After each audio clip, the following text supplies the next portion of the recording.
আমরা সবাই জানি মাইটোসিসের দুটো ফেজ আছে, একটা ক্যারিওকাইনেসিস, ক্যারিওন মানে হচ্ছে নিউক্লিয়াস অর্থাৎ নিউক্লিয়াসের বিভাজন, আর একটা হচ্ছে আমাদের সাইটোকাইনেসিস বা সাইটোপ্লাজমের বিভাজন।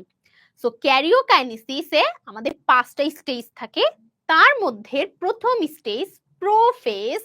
প্রো মানে আদি, প্রো একটা গ্রিক শব্দের মানে আদি, এবং ফেজ মানে দশা। এই প্রোফেজ হচ্ছে আমাদের ক্যারিওকাইনেসিসের 5টা ধাপের মধ্যে সব থেকে লম্বা এবং দীর্ঘস্থায়ী ধাপ, সব থেকে বড় ধাপ। এই ধাপে মূলত দুটো ঘটনা ঘটে। ফার্স্ট ঘটনা হচ্ছে নিউক্লিয়াস আকারে বড় হয়, কারণ প্রোফেজ কিন্তু ক্যারিওকাইনেসিসের একটা স্টেজ, তাহলে এখানে কিন্তু নিউক্লিয়াসটাই সবার আগে বড় হতে হবে, কারণ এখন নিউক্লিয়াসের মধ্যে অনেক কার্যকলাপ হবে। এরপরে সব ঘটনায় মূলত আমাদের ক্রোমোজোমের সাথে রিলেটেড। তো শুরুতে আমাদের হচ্ছে ক্রোমোজোম, সেটাকে আসলে ক্রোমোজোম বলা যায় না, সেটাকে আমরা বলি হচ্ছে নিউক্লিয়ার জালিকা। এই নিউক্লিয়ার জালিকা বা নিউক্লিয়ার মানে ক্রোমাটিন জালিকা, ক্রোমাটিন তন্তু, এগুলো হচ্ছে সুতার মতো একটা স্ট্রাকচার থাকে। ও যখন পানি ছেড়ে দেয় তখন ও ক্রোমোজোমের মতো একটা মোটা স্ট্রাকচার তৈরি করে। নিউক্লিয়াস তালিকা না, নিউক্লিয়াস জালিকা, ঠিক আছে? নিউক্লিয়াস জালিকা হচ্ছে এরকম সুতার মতো একটা স্ট্রাকচার, যেটা আমরা নিউক্লিয়াসের ভেতরে পাই।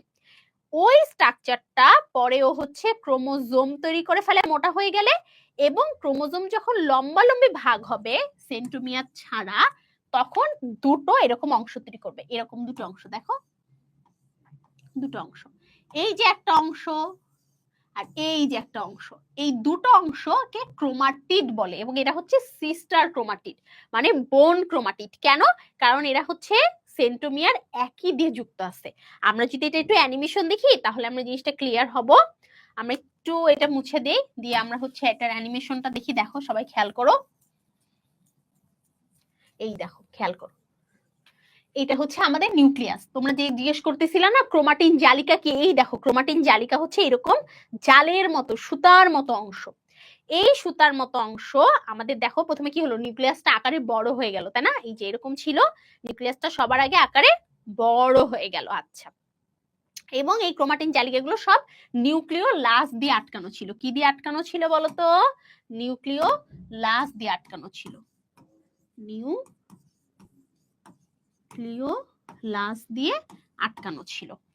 এরপরে ওরা হচ্ছে আমাদের এই রকম গঠন হলো, ওরা একটু মোটা হয়ে ক্রোমোজোম তৈরি করলো, তারপরে ওরা হচ্ছে সেন্ট্রোমিয়ার দিয়ে ক্রোমাটিড তৈরি করলো। এই যে দেখো, এটা একটা ক্রোমাটিড, আর এই যে কালো যে অংশটা আছে সেটা হচ্ছে আরেকটা ক্রোমাটিড। আমি যদি এটাকে হলুদ দিয়ে দেখাই তাহলে দেখো, এই হলুদ দিয়ে দেখালে এটা আরেকটা ক্রোমাটিড। তাহলে প্রত্যেকটা ক্রোমোজোমে দুটো করে আমরা ক্রোমাটিড পাইলাম।